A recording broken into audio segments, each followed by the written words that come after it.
여러분 안녕하세요. 9월 16일 온라인 새벽기도에 오신 여러분을 환영하고 축복합니다. 이 하루도 하나님을 소망으로 삼고 믿음으로 승리하는 여러분 모두가 되시기를 간절히 소원합니다.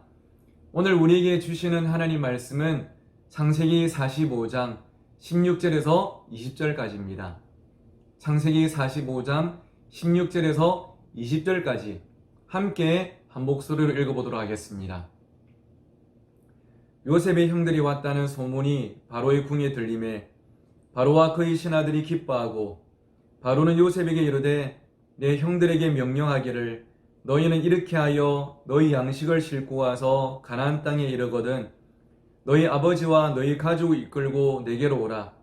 내가 너희에게 애굽의 좋은 땅을 주리니 너희가 나라의 기름진 것을 먹으리라. 이제 명령을 받았으니 이렇게 하라. 너희는 애굽 땅에서 수레를 가져다가 너희 자녀와 아내를 태우고 너희 아버지를 모셔오라. 또 너희의 기구를 아끼지 말라. 온 애굽 땅에 좋은 것이 너희 것임이니라. 아멘. 오늘 이 시간은 세상 사람들이 사랑하는 하나님의 사람, 세상 사람들이 사랑하는 하나님의 사람이란 제목으로 함께 말씀을 나누도록 하겠습니다. 우리는 세상 속에 살아가고 있습니다. 그러다 보니까 내가 세상 속에서 어떤 믿음의 자세로 살아야 될 것인지가 여러분의 그 고민이 또 될 때가 종종 있을 것 같습니다. 세상과 신앙 사이에서 그리스도인들의 태도는 크게 세 가지로 나눠진다고 생각할 수 있습니다. 첫 번째는 세상과 담을 쌓는 그리스도인입니다. 한마디로 죄악된 속세를 벗어나서 사는 삶이죠. 세상 사람들과 말을 섞지 않고 세상의 문화를 접하지 않고 극단적으로는 산의 기도원이나 수도원에 들어가서 생활하는 경우가 중세시대에 흔히 있었고요. 요즘도 가끔씩은 찾아볼 수가 있습니다. 근데 이것은 꼭 옳지만은 않은 것이죠. 두 번째가 무엇이냐 하면 세상 속에 동화된 그리스도인이 있습니다.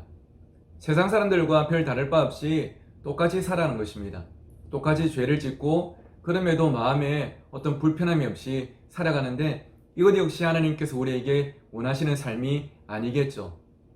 마지막 세 번째가 무엇이냐면 세상을 변화시키는 그리스도인입니다. 세상 속에 살아가고 있지만 세상과 담을 쌓지 않고 또 세상 사람들과 똑같이 살아가지도 않고 오히려 세상의 빛과 소금으로서 선한 영향력을 끼치며 살아가는 그리스도인. 저는 오늘 이 설교를 듣고 있는 여러분 모두가 여러분의 직장과 가정과 또 학교에서 그런 그리스도인으로 살아내기를 주의 이름으로 축원합니다.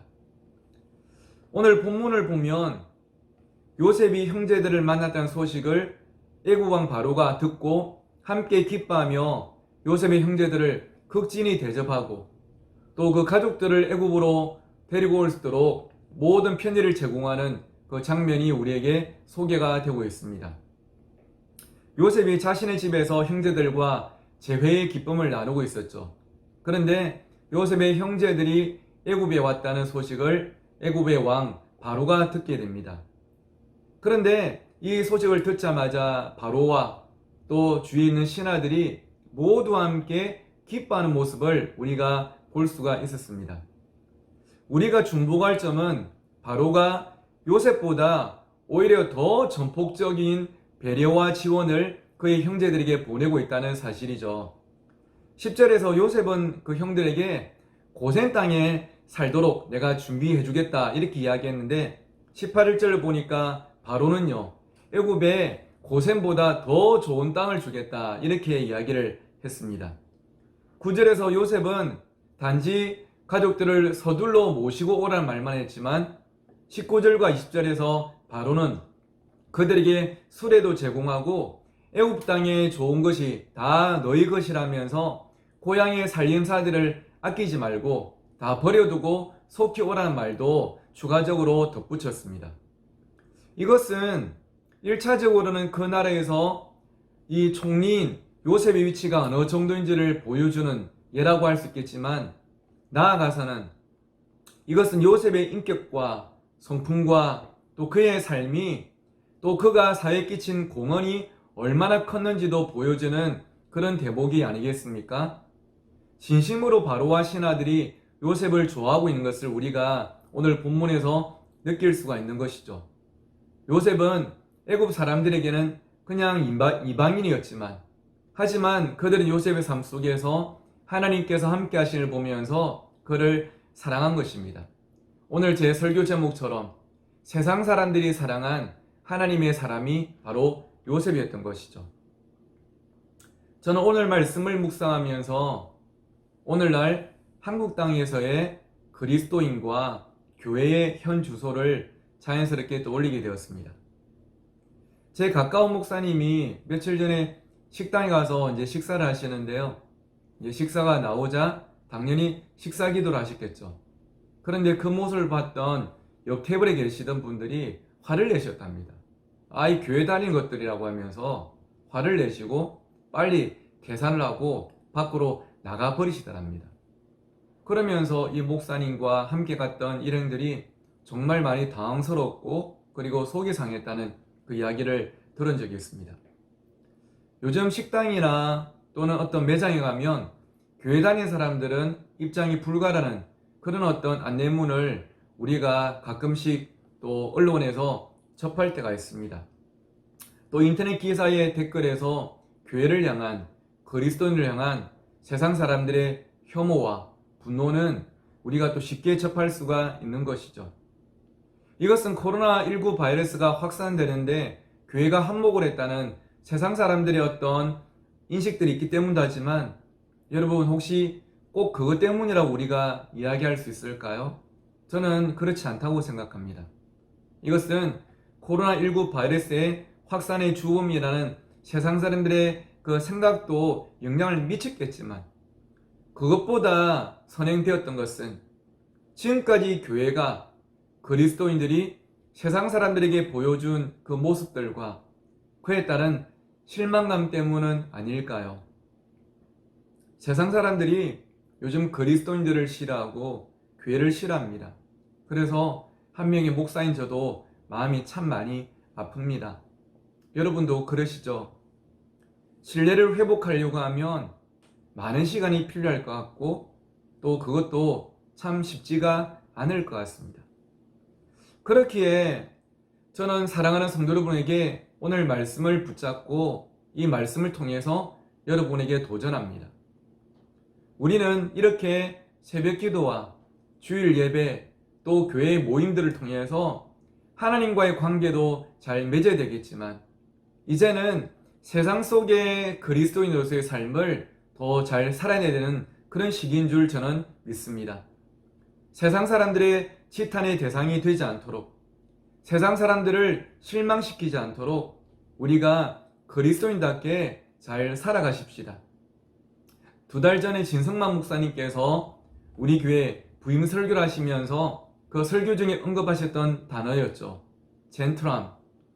저는 사람들에게 친절하고 따뜻하고 신실한 이 젠틀함이 우리에게 가장 필요한 시간이 바로 지금이라고 생각하는 것입니다. 그리고 나아가서는 오늘 본문의 요셉을 보면서 하나님을 믿는 우리의 삶이 이렇게 되어야 하지 않을까.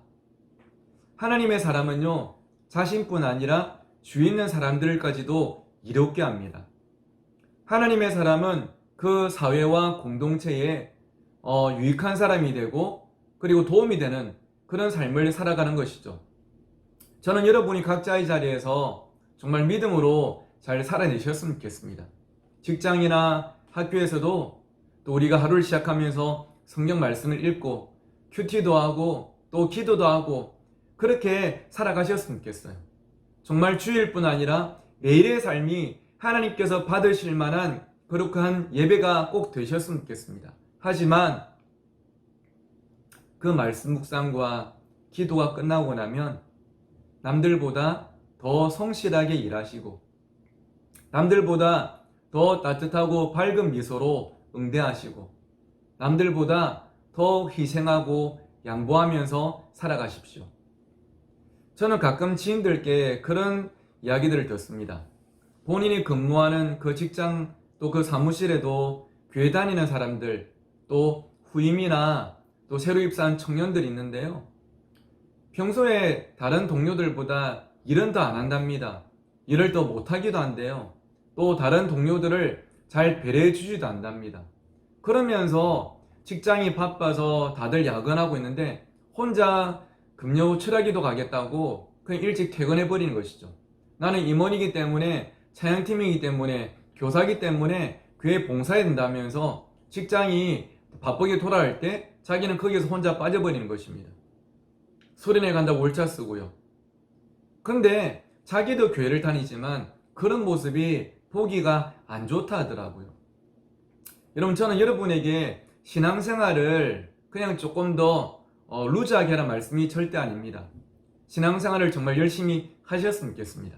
하지만 신앙생활을 열심히 하는 여러분의 모습이 정말로 남들에게도 더 설득력이 있고, 오히려 저 사람이 믿는 하나님을 나도 믿고 싶다라는 마음이 들 수 있도록 우리는 일상 가운데 더 그리스도인답게 살아가야 하지 않겠습니까? 요셉은 가는 곳마다 여호와께서 그와 함께 하심을 주위 사람들이 다 보았다고 성경이 증언하고 있죠. 여호와께서 함께 하심을 보았다, 이 말은 요셉이 가는 곳마다 성경 통독을 하고 그리고 통성교됐단 말이 결코 아닙니다. 그의 삶이 하나님을 믿는 사람다운 성실함과 신실함을 갖추고 있었고, 주위 사람들을 사랑하고 희생했고, 그리고 그 결과 하나님께서 그의 삶에 복을 주심을 모두가 보고 듣고 느꼈다는 것이죠. 사랑하는 성도 여러분, 여러분은 여러분의 직장과 학교와 가정에서 어떤 사람이십니까? 하나님을 믿으면서도 가족들과 주위 사람들에게 상처를 많이 주는 삶은 혹시 아니십니까?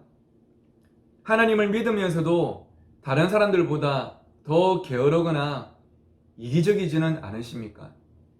하나님을 믿으면서도 여러분의 얼굴에는 늘 평안이 없고 원망과 불평과 시기와 질투가 가득 차 있는 그런 얼굴은 혹시 아니십니까?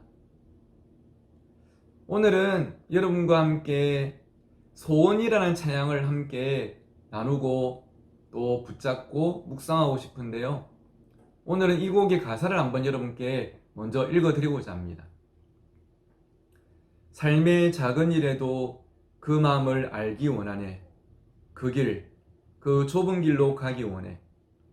나의 작음을 알고 그분의 크심을 알며 소망, 그 깊은 길로 가기 원하네.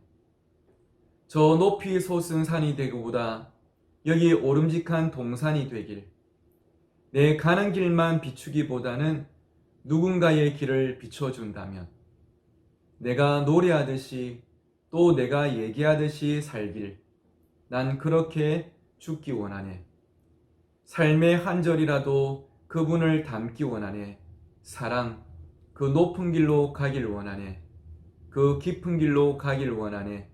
그 높은 길로 가길 원하네.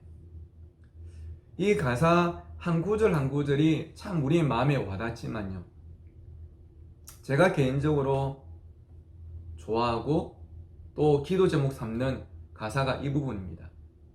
내가 노래하듯이 또 내가 얘기하듯이 살길. 여러분, 우리가 교회에서 늘 노래하고 찬양하듯이 그 가사대로만 산다면, 제가 목사인데요, 제가 늘 말하듯이 설교하듯이 제가 살아간다면 이 땅이 어떻게 변했을까요? 교회와 그리스도인들을 향한 세상 사람들의 시선이 어떠할까요? 저는 지금과는 분명히 다르다고 생각합니다. 하지만 우리가 노래하듯이 또 얘기하듯이 살지 못했기 때문에 지금 교회와 그리스도인들이 세상의 시탄의 대상이 되어 있음을 솔직하게 인정하고 고백하고 얘기합니다.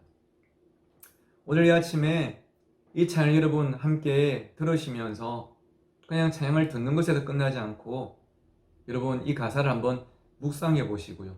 이 가사가 여러분의 기도 제목이 되는 이 아침이 꼭 되셨으면 좋겠습니다.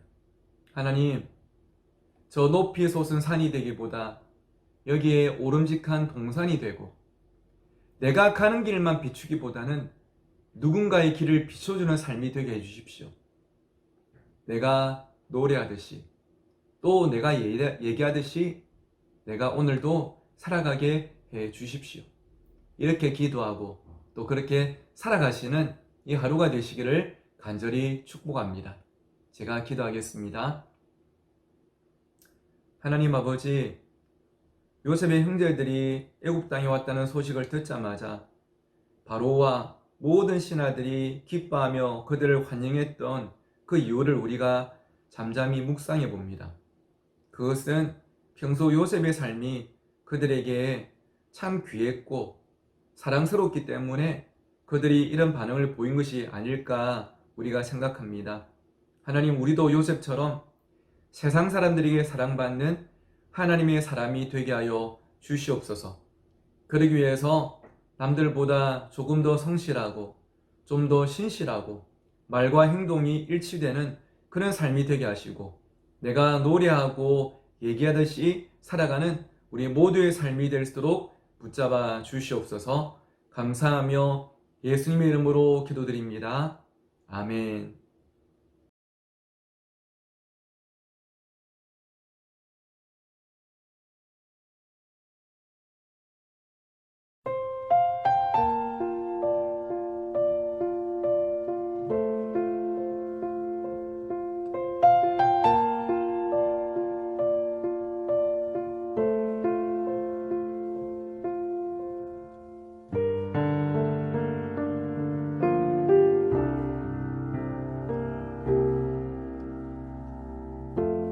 삶의 작은 일에도 그 마음을 알기 원하네.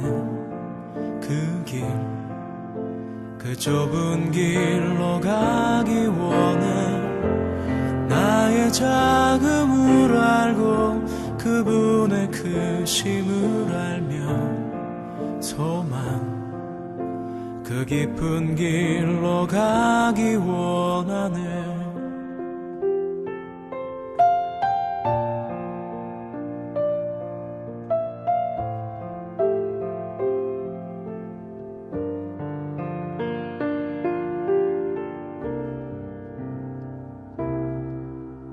저 높이 솟은 산이 되기보다 여기 오름직한 동산이 되길, 내가 아는 길만 비추기보다는 누군가의 길을 비춰준다면 내가 노래하듯이 또 내가 얘기하듯이 살길, 난 그렇게 죽기 원하네. 삶의 한 절이라도 그분을 담기 원하네. 사랑, 그 높은 길로 가기 원하네.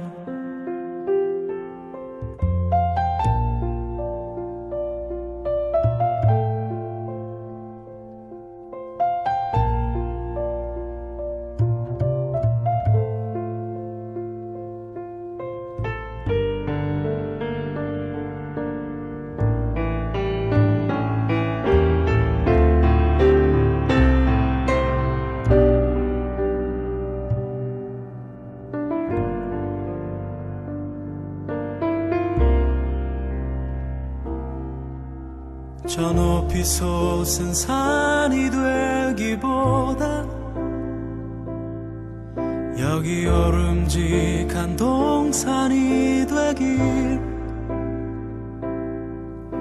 내가 아는 길만 비추기보다는 누군가의 길을 비춰준다면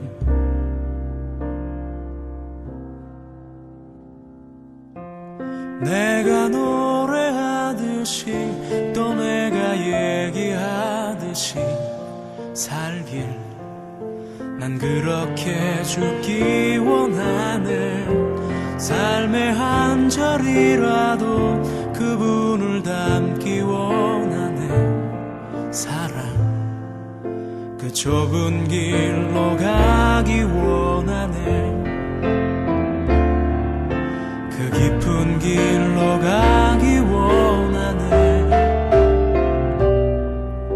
그 높은 길로 가기 원하네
아멘.